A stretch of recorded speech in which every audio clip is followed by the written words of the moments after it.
खुद से दोस्ती भाग 5। जब मंजिल करीब थी। दोस्तों, कहा जाता है कि सपनों का रास्ता लंबा होता है, मुश्किल होता है, लेकिन सबसे कठिन पल तब आता है जब मंजिल बिल्कुल करीब होती है, क्योंकि उस समय भागना आसान होता है और टिके रहना सबसे बड़ा साहस। आज की कहानी में देखेंगे समीरा, यशिका और उनके सपनों की यात्रा जब एक ऐसे मोड़ पर पहुंची जहां जीत उन्हें दिख भी रही थी और छूट भी सकती थी। तो आइए सुनते हैं खुद से दोस्ती भाग 5, जब मंजिल करीब थी। समीरा की जिंदगी बदल चुकी थी। कभी जो डर, हिचक और असफलता उसके कदम रोक देती थी, अब वही कदम उसे आगे बढ़ा रहे थे। लोग उसकी बातों में प्रेरणा ढूंढने लगे थे, उसकी आवाज में असर था और उसके शब्दों में अनुभव। लेकिन हर सफलता के साथ एक नई चुनौती भी आती है, और इस बार चुनौती पहले से कहीं बड़ी थी। राष्ट्रीय युवा प्रेरणा सम्मेलन का निमंत्रण।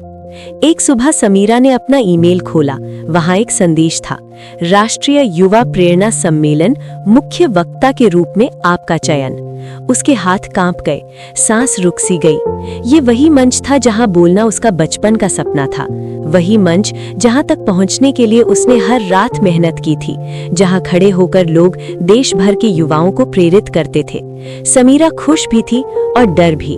यशिका ने संदेश पढ़ा और बोली, समीरा, ये तो तुम्हारी जिंदगी का सबसे बड़ा मौका है। समीरा की आंखों में हल्की नमी थी।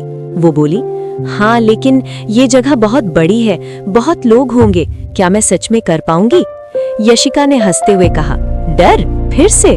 तूने डर को भाग 3 में माफ कर दिया था, याद है? दोनों हंस पड़ी। उन्नति की ओर है। समीरा पूरी लगन से प्रशिक्षण करने लगी।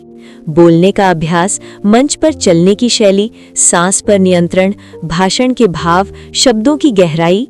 उसका भाई हर दिन उसके सामने श्रोता बनकर बैठता, कभी तालियां बजाता, कभी सवाल पूछता, तो कभी हौसला देता। तू कर सकती है, हमेशा से कर सकती है। लेकिन जितनी मंजिल करीब आती गई, उतनी ही चुनौतियां भी बढ़ने लगीं। अचानक आई मुश्किलें। कार्यक्रम से 1 हफ्ता पहले समीरा को बुखार हो गया, गला बैठ गया, थकान बढ़ गई। डॉक्टर ने कहा, अधिक तनाव और लगातार मेहनत के कारण ऐसा हुआ है, आराम करो। आराम? जब सपना सामने खड़ा हो? उसका मन बेचैन हो गया।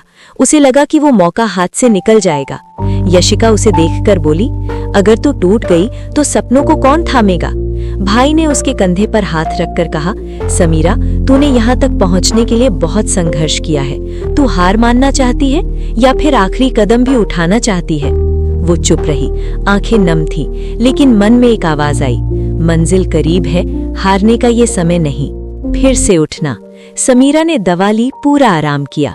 3 दिन उसने अभ्यास नहीं किया, लेकिन मन में भाषण को दोहराती रही।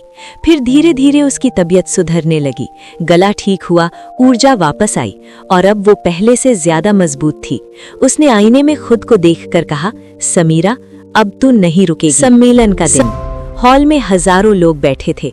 चमक, रौनक और गूंज, सब कुछ नए तरह का था। समीरा के हाथ थोड़े कांपे, दिल थोड़ा तेज धड़कने लगा, लेकिन जैसे ही उसने मंच पर कदम रखा, उसे लगा जैसे उसकी आत्मा उसके भीतर से कह रही हो, यही है वो जगह, यही है वो क्षण जिसे पाने के लिए तूने खुद से दोस्ती की थी। वो माइक के सामने खड़ी हुई, लाइट उसके चेहरे पर पड़ी और उसने बोलना शुरू किया। मैं यहाँ तक आसान रास्ते से नहीं पहुंची, मैंने खुद से लड़ाई की है, खुद को समझा है और सबसे जरूरी, खुद से दोस्ती की है। हॉल बिल्कुल शांत था, हर शब्द दिल पर उतर रहा था। उसने अपनी असफलताओं के बारे में बताया, अपने संघर्षों के बारे में बताया, अपने डर के बारे में बताया, अपने सपनों की पुकार के बारे में बताया। लोगों की आंखें भर आईं और फिर उसने कहा, मंजिल हमेशा अचानक नहीं मिलती, वो पास पास घूमती रहती है, बस इंतजार करती है कि आप उसे पकड़ने का साहस कब करते हैं। तालियों की आवाज गूंज उठी, हॉल खड़ा हो गया। समीरा को लगा, इस पल का नाम ही है जीत। कहानी की सीख, मंजिल पास हो तो चुनौतियां और बढ़ जाती हैं। असली परीक्षा आखिरी कदम की होती है। डर को माफ करो और सपनों को अपनाओ। दर्द, थकान, बीमारी सब आ सकते हैं, लेकिन जो टिक गया वही जीत गया। खुद से दोस्ती करने वाला इंसान कभी अकेला नहीं पड़ता। दोस्तों, अगर आपको ये कहानी पसंद आई हो तो इसे पसंद करें, अपने दोस्तों के साथ साझा करें और हमारे चैनल को सदस्य बनाना न भूलें। और अगर आप चाहेंगे तो मैं जल्द ही लेकर आऊंगा खुद से दोस्ती भाग 6, जब विश्वास ही ताकत बन गया।